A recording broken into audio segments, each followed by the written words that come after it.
या डोंग्याचा प्रवास कसा असतो त्याचा प्रवास जो आहे तो आपण आता करणार आहोत।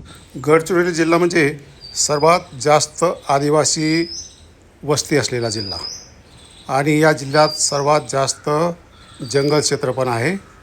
आणि जंगल क्षेत्र म्हटलं की मोठमोठ्या नद्या नाले ओढे आलेच आणि बऱ्याच गावाला आणखी रस्ता झालेला नाहीत, पूल झालेले नाहीत। त्यामुळं पावसाळ्यामध्ये अनेक गावाचा संपर्क 4-4, 5-5, 6-6 महिने तुटून जातो आणि त्यांना जर ओढ्यातून नदीतून जर पलीकडल्या गावात जायचं असेल तर त्यांना डोंग्याशिवाय पर्याय नाही। या डोंग्यातला प्रवास किती धोकादायक असतो याचा आपण आज अनुभव घेणार आहोत। या नदी पार करून जायचं असेल तर इथं कुठं पूल नाही, हे डोंगे दिसत आहेत मला। या डोंग्यामध्ये बसूनच लोक नदी पार करतात आणि आपल्या गावाला जातात। आता डोंगा एवढा छोटा आहे तरी पण त्यामध्ये माणसं बसतात आणि आपली मोटरसायकल पण त्यामध्ये टाकली जाते आणि असा धोकादायक असा प्रवास करून या आदिवासी बांधवांना नदी पार करावी लागते। चला, डोंगा सुरू झालेला आहे। एकदम नवीन माझ्यासाठी हा अनुभव आहे। हा चाटू आहे, चाटूच आहे ना?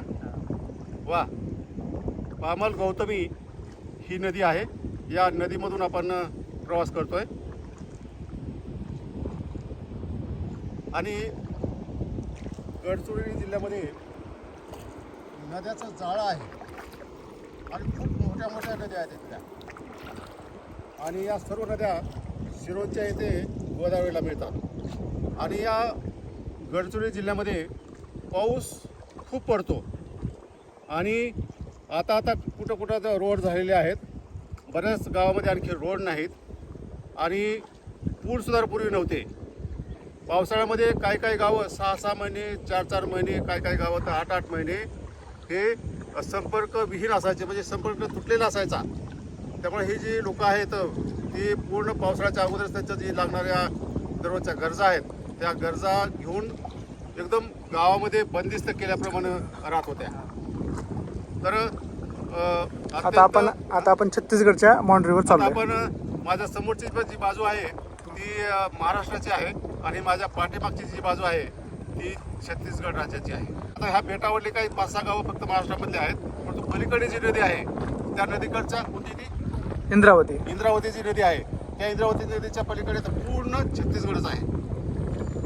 आणि पावसाळ्यामध्ये आपण जर पाहिलं तर एकदम एवढं पाणी साचतं की भामरागडला टच होतं, म्हणजे एखाद्या समुद्रामध्ये आपण गेल्यासारखं फास आपल्याला येतो, भीतीदायक असं वातावरण असतं।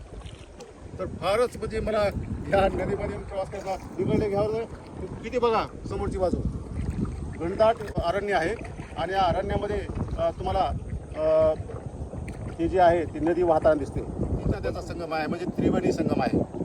आणि ही जी पामोला गौतमी नदी आहे त्यामध्ये मी डोंग्यामधून प्रवास करतोय। बघा डोंगा किती छोटा आहे, या डोंग्यामधूनच माणसं पलीकडे छत्तीसगडला जातात। माझ्या समोरच्या बाजूला महाराष्ट्र आहे आणि पाठीमागं छत्तीसगड आहे। यामध्ये अक्षरशः मोटरसायकल सुद्धा मोटरसायकल लोक ठेवून प्रवास करतात। अत्यंत असा धोकादायक असा प्रवास आहे, परंतु लोक करतात। तर आता आपण नदीच्या दुसऱ्या तीरावर आलो आहोत। पडताल सर डुक करायला ते थोडंसं असं झालं ना आपलं पाण्यात पडायचं काम व्हायचं। प्रवासी जॉईन व्हायला लागले ते बसतायत प्रवासी। वा, कोणत्या गावचे मामा? हा, बर, गोल्लागुडा। कुठे निघाले? इकडे आलापल्लीवरून जाऊन येतो। आलापल्ली, याला काय म्हणता तुम्ही? नाही हा, ढोंगा। डोंगा हे कोणत्या लाकडापासून बनवतात? ते सागवान भगवान मुंडी।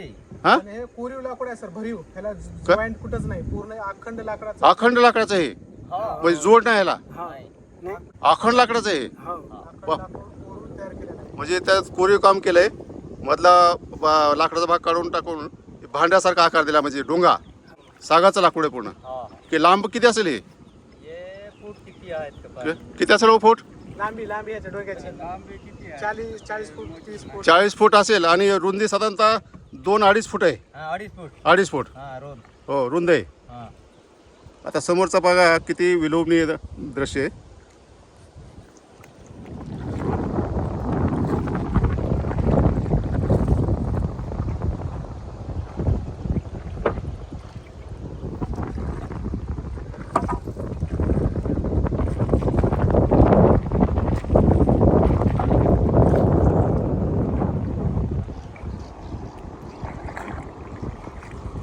या पाण्यामध्ये मगरी आहेत का? मगर मगर हो आहे आहेत? आता दिवस झोपून राहते.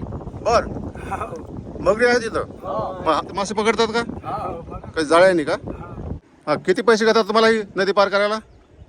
आम्हाला का दिला तो घेते नाही तो हा, पैसे देत नाहीत का? पैसे देता पण घेतला तो 10 रुपया हा. नाही तो फुकटच. फुकटात. मोटरसायकल टाकल्यावर आम्हाला माहित नाही किती हो? मोटरसायकलला फक्त माणसाचं? मोटरसायकल भाडं नाही? हा हा, मोटरसायकल भाडं घेत नाही?